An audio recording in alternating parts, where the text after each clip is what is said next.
What if all of life came to you with ease and joy and glory?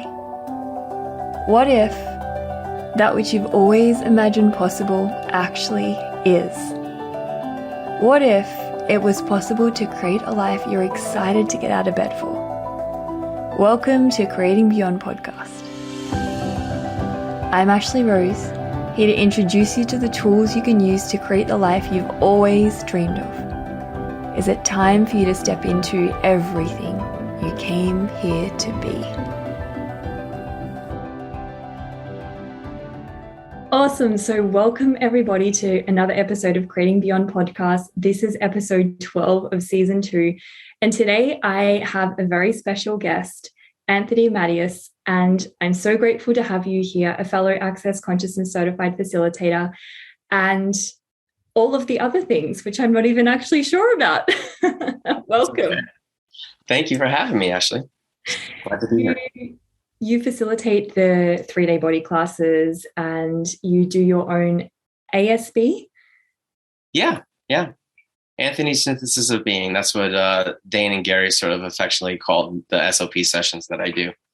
That's awesome. And today, for those of you listening via audio, I'm actually doing something different. I'm starting to record these episodes via video as well. So if you would like to see us on video, you can go to my YouTube channel, Ashlee Rose Jealous, and see us there. So how does it get any better? So I really wanted to speak today about bodies. And lately I've had a lot of different people ask me all different questions about bodies. And the first person I thought of was you to actually have this conversation with, because I know you have this brilliance and capacity with bodies that I see you actually being in the world. And for me, bodies can be this source of pain and suffering and disease, and they can be this source of total joy, total possibility, and total bliss. And that really comes down to choice. So I wondered if you wanted to speak a little bit more to that. Yeah, well, that's brilliant. Something that's been sort of I've always known this, but it's really hitting me viscerally. I can't remember where I was, but I was just watching people and observing people. And I'm like, wow, people, some people they're not even aware that they even have a body. Yeah, I mean, I know that might sound ridiculous, especially if someone's new listening. What do you mean? Of course I know I have a body. But there's such this disconnect between them, whoever the being is, and their body. It's like they almost ignore it. And there's this level of neglect. And I'm not talking about exercising and eating right and all those things. That's not even what I'm talking about. But it's there's almost a level of self-abuse, because it's they're neglecting it. Neglect is a form of abuse. And I'm like, wow. And I'm I wonder how it would change their lives if they actually just started paying attention to it a little bit more and started asking their body questions. And you said something really brilliant just a minute ago. It's some people, it's a form of pain and suffering. And for other people, it could be, this blissful thing that we get to enjoy. And what I've loved and learned with Access Consciousness is that our bodies are information resource centers. I mean, they're a gift. They're designed to give us information about the world around us, both the physical world and the non-physical world. And when I started looking at it like that, I was like, wow. And what started to occur for me personally over time was a lot of less judgment of my body. I didn't have to be perfect. I wanted to be the 6'2" supermodel man. And because and it was funny because sometimes I'll look in a mirror, I'm like, wait, that's what I look like? I thought I looked so different. But anyway, but it's all this judgment that I had put on myself for years and years and years, and had a lot of insecurities. And so my body went back and forth. It was sort of like Dr. Jekyll and Mr. Hyde, because sometimes I used it as a source of pain and suffering and judgment. And then other times I used it like in a blissful way. And then sometimes, and here's the other part, I would also make myself feel guilty if I enjoyed my body. Okay. And a lot of that was because of the filters of religion or spirituality and whatever. And God knows I've been on all over the spectrum with regards to that journey. I even had a guru and did metaphysical stuff. And so there was all these different things. And I was always in judgment about it or second guessing myself. And once again, with Access, started to learn how to just have fun, be happier, have the joy of embodiment. And literally, like, if something shows up in my body that doesn't feel good, start asking it questions, because my body is actually giving me an awareness of what is actually occurring in the world around me. And that has been beyond magical. I love that. Thank you for your vulnerability with that as well, because that's the thing. I think the first thing for us to get is that we actually have a choice to choose a body each lifetime. And as you were talking about that disconnect with, there are some people that don't even realize they have a body. And then there are some that realize that it's not actually their choice. Each lifetime, and we talk about this in Talk to the Entities, and I know that you are also a Talk to the Entities certified facilitator, where there's actually people that leave their body and don't actually recognize that they have choice. And so it's our choice to take a body each lifetime. And I think for me, that information started changing everything as well, because I'm like, okay, well, I've chosen this. So what did I know about this body, about what we could create together when I chose this lifetime that I actually haven't acknowledged? And I started to really ask myself those questions, which began to shift and change things as well, and begin to open up the space with co-creation with your body. And I think a lot of the disconnect as well comes from us choosing a body, not acknowledging that it was our choice, and just going, well, all we see around the world is everybody making it the source of pain and suffering and wrongness. And, you know, the right thing to do is judge your body, right? Yeah. It is when my last stint before Access, I was like heavily into this non-denominational church. And I remember this prophet came in who I loved and adored, because he was like the only one who gave me hope of my future. So he was basically like a psychic in the name of Jesus, which was awesome, because I never thought that was possible in a Christian church. But I was like, this is really cool. Anyway, but he came up to me though, and he's like, stop revering the body. Stop making the human form an idol. And I was like, that was the only thing I didn't like what he said. But I was like, what do you mean? I love the body. I love the body, and I love all bodies, and I love to watch bodies move through space. It's such a beautiful creation, just like going out in nature, or, you know, when I go to South Africa and I'd go on a safari or game drive, and I'd see the giraffes move through space, and the lions and the cheetahs and little jackals, the way they would move. And I think the same way of our bodies. And just by reaching over and grabbing something, the elegance that goes along with it is so beautiful. And you could also perceive energetically that when we move through space, when we're being ourselves, it's a contribution to everything around us. I'm getting goosebumps just even talking about it. So when he said that, I was like, fuck you. I'm not buying that one. I am going to revere the body, because it's a miracle. I mean, it's a miracle. Think about it. I hope you can curse on this thing. I have a potty mouth. So, okay.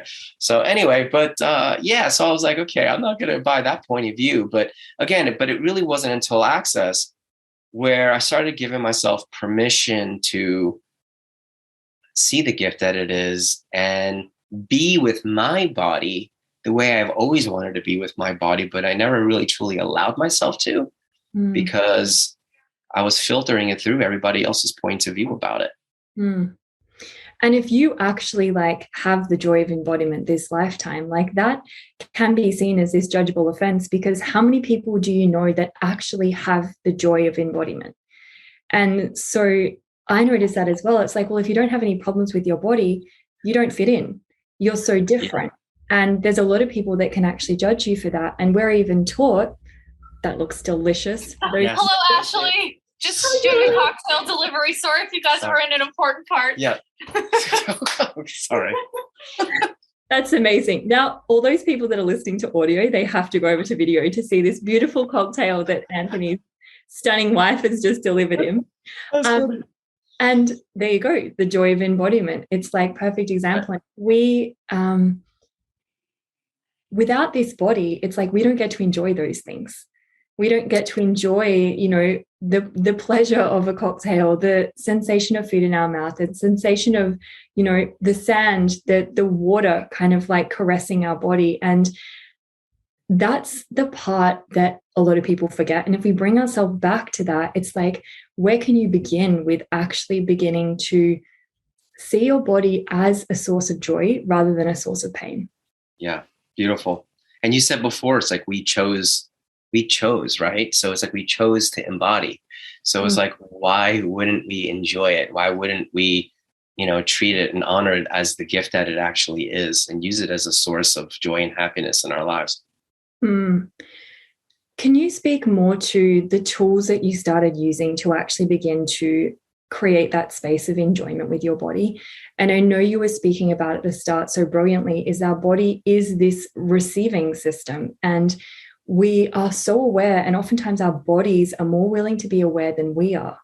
So oftentimes we misidentify and misapply this pain in our body, and we don't actually realize that it's our body trying to gift us a lot of different awareness, heal other people's bodies.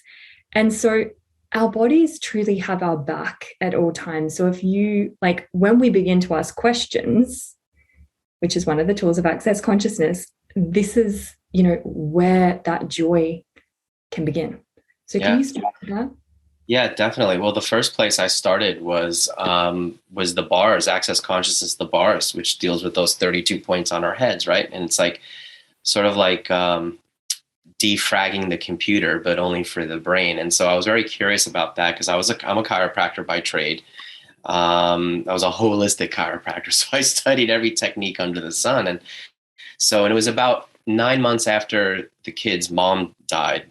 She, we were married. She was diagnosed with bipolar disorder when she was young, and she was like sane, stable, sober for 5.5 years with no meds, totally naturally. And all of a sudden, the illness started coming back. Now, knowing what I know today because of Talk to the Entities and Accesses, she just had a lot of awareness, entity awareness, and anyway, that's a whole nother topic for another day. We can spend a whole time chatting about that. But anyway, so I was like, okay, remember looking up, and because we just came out of the church, I'm like, okay, God, wherever I'm screwed up, it's way beyond the subconscious mind because I did all that stuff. I dug up everything and I was like, here's a silver platter with all my stuff deep rooted in my subconscious. Please fix me. And nothing ever changed my life. And so when the bars came along, so I'm like, God, I'm going outside the box. So if I go to hell for it, so be it. Because I have a dead wife and I have nothing to show for it. I was struggling as a chiropractor and I was just very unhappy. And so, but I was like, I'm not going to let this dictate my future, this tragedy and whatever. But at the same time, for someone who studied all these other modalities, I have nothing to show for it. And then 9 months later, this thing called the bar shows up. So I was like, I put the kids in a car and we went. And I remember it was my third bars class. The first 2 bars classes, I really didn't receive it very well, but the kids loved it. It changed. My boys were 10 and 8 at the time. And watching the ease it created in their universe, I was like, you know what? I think I'm a lost cause, my exact words, but I'm going to come back for them because maybe at least we can stop this bipolar thing from going to the next generation. And then we had a 3-year-old girl at the time too. So my third bars class, I thought I was going to vomit, to be honest with you. And I was like, okay, great. Something's changing. But the next day, I don't even know how I was able to drive home, but the next day I woke up. This is about 11 months after their mom died. And I felt like someone put a brand new brain in my head. And I was like happy. I was whistling. I was singing. And there was a little voice that was like, you're not supposed to be this happy. It hasn't even been a year since she died. You should be suffering. And I'm like, no, wait a minute. There is something deeply profound about this work. If I can feel this amount of joy in my body, I'm like, I got to get to the next class, and that's sort of like where it began for me. And then I started doing bars classes, and then I finally got to a body class. And that was a whole nother thing in of itself, because the body classes, like, I would have episodes of laughing and giggling like a little kid, but there would be times where, like, literally it was like if you were watching a TV, like watching a movie, and the movie was called Your Life, there's something about the body processes would bring up this thing called Your Life, and all the things, all the little insane places that you would function from. For me, one of it was like romance. Crazy person. I would lose myself in romance. I'd give myself up for romance. But during the body processes, all of a sudden I'd be like, all like googly eyed. And I'm like, oh my God, these are the same insane energies that come up when I would like, quote unquote, fall in love and give myself up for someone. And what that was like the gift it was for me, because it got me to look right there as if I was watching a movie of all the places where I've been insane. It was like, here you go. Now you can change it. Because before, those things were hidden. And I knew that they were hidden. Even though I was aware I was crazy in those areas, I wasn't able to change it with anything else. This work gave me the opportunity to actually change it. And there were times where it was super uncomfortable. And as a result of that, it just created more space for me to have more choice. Whereas before I didn't have choice. I was like on automatic pilot, thinking that I was choosing something different, but I wasn't. I love that's that. sort of like the beginning of my journey there with that.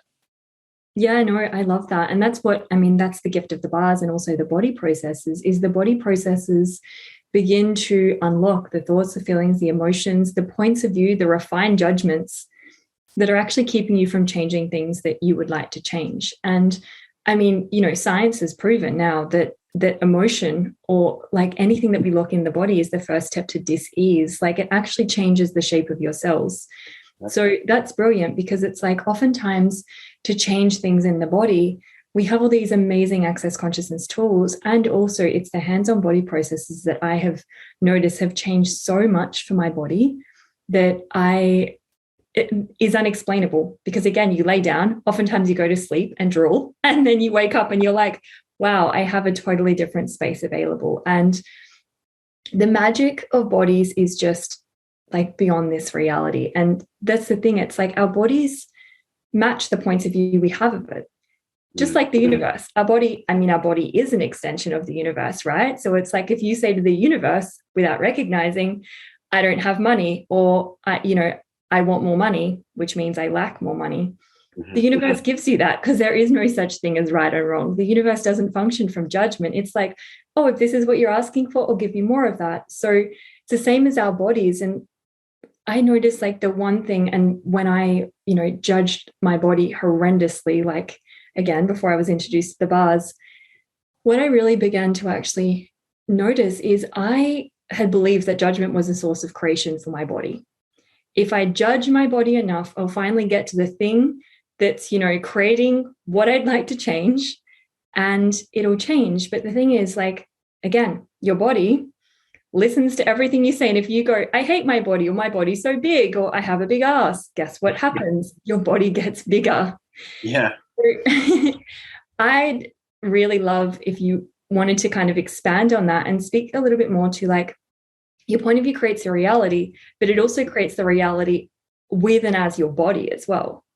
Yeah. Well, exactly what you just actually said it. It's like your body's a loudspeaker for everything you think at it and everything that you say. And so, and as you say, even, there's even been experiments like with water. There's a great book called The Hidden Messages in Water, where anyway, but you can literally change like the molecular structure of water.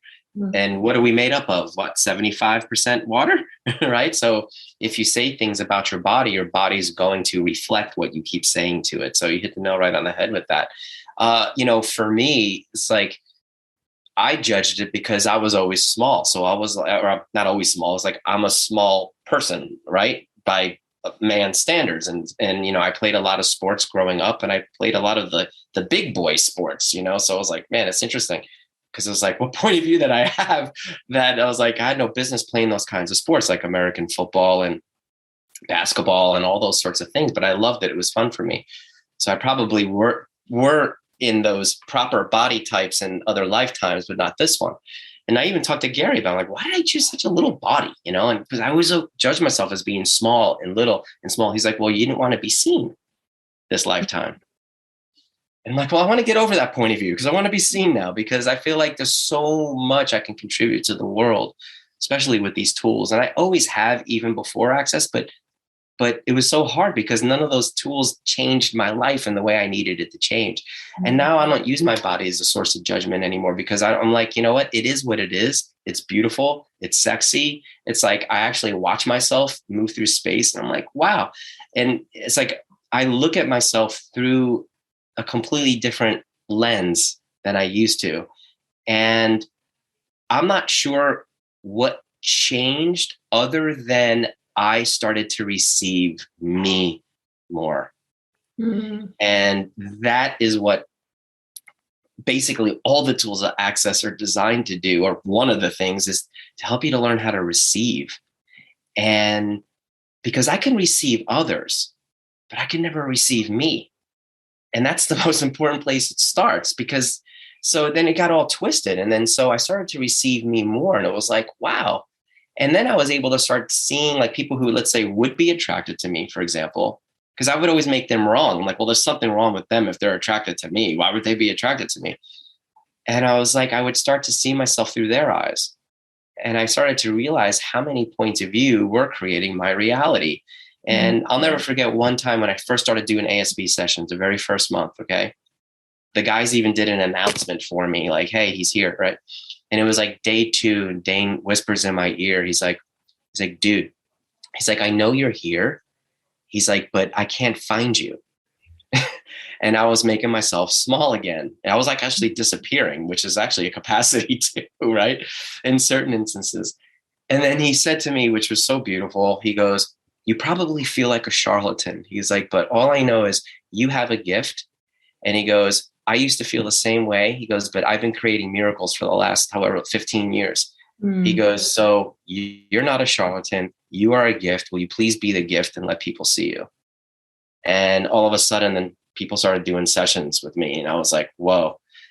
But yeah, but it's like, it was a combination of receiving the tools, but also having Dane having my back, other facilitators having my back. And because one of the gifts that we can be for people as a facilitator, as you know, is we get to speak to the whole being, not just the bits and pieces of themselves that they see. Right. So, and that's the gift, that when we introduce these tools to people, they start to acknowledge all of themselves, because your being, it's not just about your body, it's also about your being and together. Right. And then your points of view just start to shift. And then I started noticing like people looking at me differently in public, or at least maybe I just started noticing it. Maybe they did before, but I never noticed it before, because I was like, I'm too short for them to notice me, or whatever. And, but I used to be obsessed about it. That's why I'm bringing it up. Just like people are obsessed with their weight, or, or boob sizes and stuff like that. My late wife was obsessed about her boobs being so small. I'm like, I love your boobs. They're beautiful. Please don't get fake boobs, and I understand why people do that if there's like damage and blah, blah, blah. But I'm like, it's not necessary. I love your little tiny boobs. They're beautiful to me, But it's like, but her point of view created her reality, right? And so much so that she took herself out. I mean, not because of her boobs, but because of other things. Anyway, so I don't know if that's answering your question, but it was like, oh man, I even forgot what the question was. Now I went on a tangent. Sorry. I'm not even sure. I only had one sip of this martini. If I had had a drink with me, like I would be on the floor already. So no, I love that. And that totally, like, again, it's like we always speak to what people require to hear as well. And this conversation about bodies, honestly, it could be a year-long conversation. It could be a 3-year program. Like there is absolutely, and there's so many different kind of areas and facets to this that we could talk about, and so many different tools as well. I think for me, like gifting you guys listening some pragmatic tools that you guys can start to use is, well, one, to acknowledge that your point of view creates your reality. So it's like, what point of view do you have of your body? And again, a lot of our points of view are energetic, like 98% of them are energetic. So what if you just began to use the tool, interesting point of view? And I know this is the most annoying tool for people because they're like, it doesn't work. It does. But are you willing to be interesting about it rather than resist and react to it? So anytime you notice something come up with your body, interesting point of view, I have this point of view. Interesting point of view, I have this point of view. And keep saying that as many times as required until you notice things start to shift and change, and for your space to get lighter as well. And yeah, I usually suggest sometimes for people to play this little game. I'm like, just for 5 minutes, stand in front of the mirror naked. And that's where all the sources of judgment come up, right? And practice the interesting point of view tool. Like really, every time you look at your body and you have a judgment about it, interesting point of view, I have that point of view. Look at it and be like, thank you, body. And then boom, another judgment comes up. Interesting point of view, I have that point of view. And all sorts of things will come up. Even like for those people who maybe have had abuse with their bodies, you know, and again, we have resources for that and access, like the abuse whole body process and the recording, the clearing recording, and then the class itself, which was amazing. But it's like all those things start to come up, but it's an opportunity for you to look at it and change it. So, and people do that. And they're like, it was amazing. And after about 5, 10, sometimes 15 minutes, they're like, after a while, I didn't even have a point of view. And I actually started to like my body. And it didn't matter what size or shape they were, you know, because bodies are beautiful. Yeah. And there are people who will lust you no matter what you look like. And it has nothing to do with fitting the right look or anything like that, like I used to buy. Yeah, it's the energy that you're being with your body. Like when you're willing to be that like joy and that orgasmic energy and that nurturing, like people are attracted to that. Other people's bodies lust over that energy because that's the energy that makes bodies feel alive. So Bingo. And that's the other part. The other tool would be like beginning to like lower your walls and barriers and begin to start to receive all those energies that you're unwilling to receive. And I know for me, this is a continuous journey, but for me, I have struggled, again, receiving me. And again, there's not one person in the world I really know of that, you know, that keeps themselves from receiving the gift that they are. But I know for me, when I walk down the street and I notice other people's bodies lusting over me, like I contract my body, well, my being, I contract my space. I literally like jump out of my body basically and try and make myself so invisible. But again, if you are willing to lower your walls and barriers, even if it's uncomfortable, and begin to receive that energy of lust, of judgment, of whatever that is, it's like that is the energy that begins to create your body. And it's actually everywhere that we're not willing to receive energy and pull energy through our body is where it starts to create this disease in our body as well. So that would be my second tool that I would use, is practicing lower your walls and barriers anytime there's an energy that you perceive, that you become aware of, that is uncomfortable, no matter what that energy is. And it's funny for humanoids, and I only just got this awareness recently, it's actually way more comfortable for me to receive judgment, as much as, you know, it's still challenging, as it is to receive others' adoration and admiration of me. So how does it get any better than that? Yeah. I think it's the adoration that's always been more of a challenge than the judgment. The judgment I was used to, because I did it to myself so perfectly. Exactly. So I was like, if they judge me, I'm like, okay, whatever. You just align and agree with my point of view. But when the adoration would come in, I'm like, but you don't know.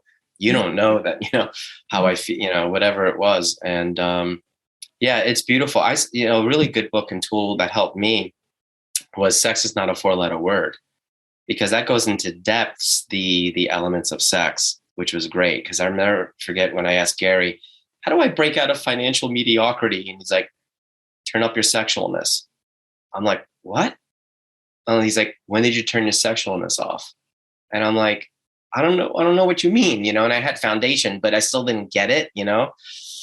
And then I just was like, 5? And I won't go into it because that's like a whole nother can of worms that will open it up. But he facilitated me on that. And I got to see where I was actually stopping myself from receiving money because I wasn't willing to be lusted after. I would actually contract because I had points of view about what that would create if I was actually to be energetically all of me, because it would attract the wrong people. And there's no such thing as a money problem. It's always a receiving problem, which again is another whole year-long conversation. We would literally forever. Yes. That can be another topic for another time. Yes.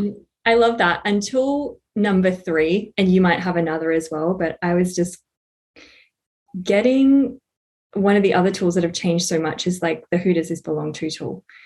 And again, that's another one of the basic tools of access consciousness. And it's not basic, like it'll change your whole life if you use it. And I have done actually my very first podcast episode 1.5 years ago about it. And I would have nowhere near been as relaxed as I am now speaking, because I was like, made starting a podcast so significant. But you can go back and listen to episode 1, or again, for those of you that know the tools of access, you would know this tool. But again, it's for every thought, feeling, emotion, but particularly judgment that comes up, particularly around your body. Okay, who does this belong to? Because how many of the judgments you have of your body are even your judgments? How aware are you of the judgments that everybody else has of their bodies? So what if 99,000% of the judgments you have of your bodies may not even be yours? So every time that comes up, who does this belong to? Is it mine? Is it someone else's? And return to sender.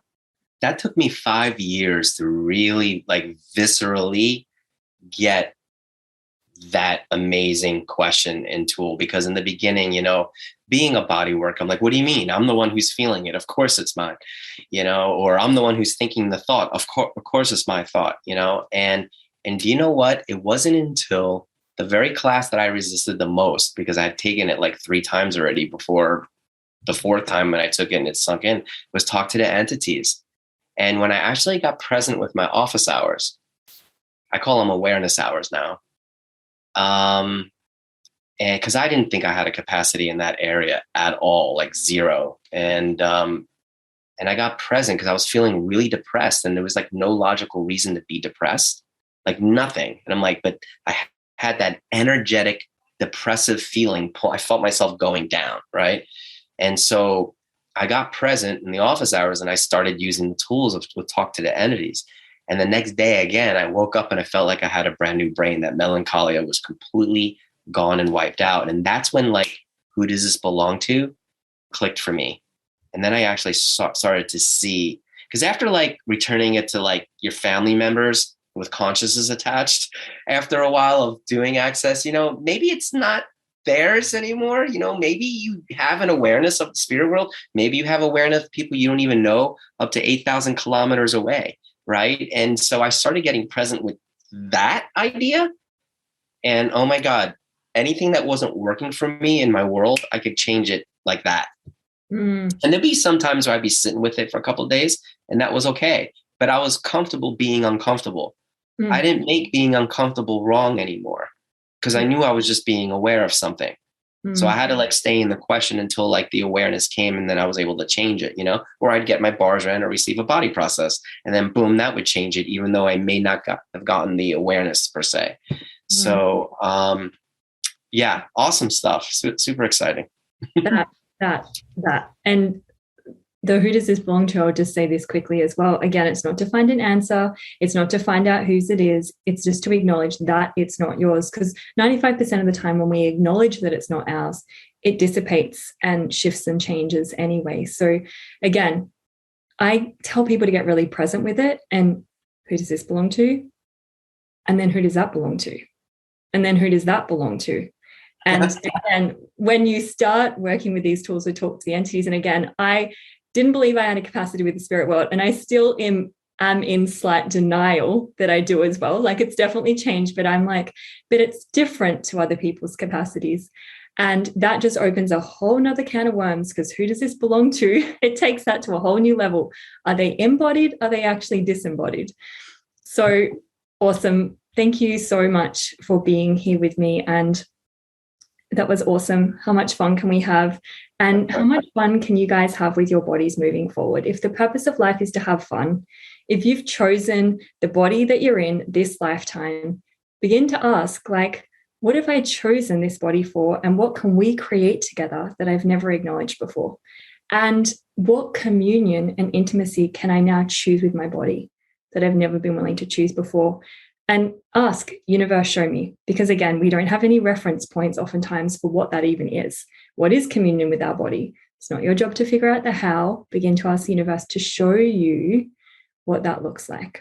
So, Anthony, can you let people know where they can find you? I know you have classes coming up. Do you want to mention a few of those as well?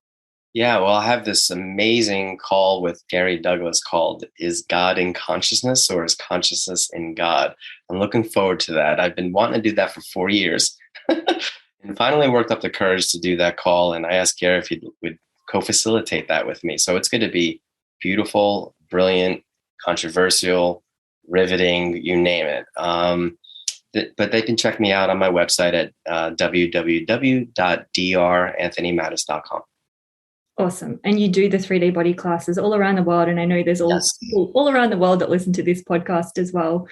Yes. And I facilitate the 1-day body process classes for any of you guys listening on the Sunshine Coast in Australia.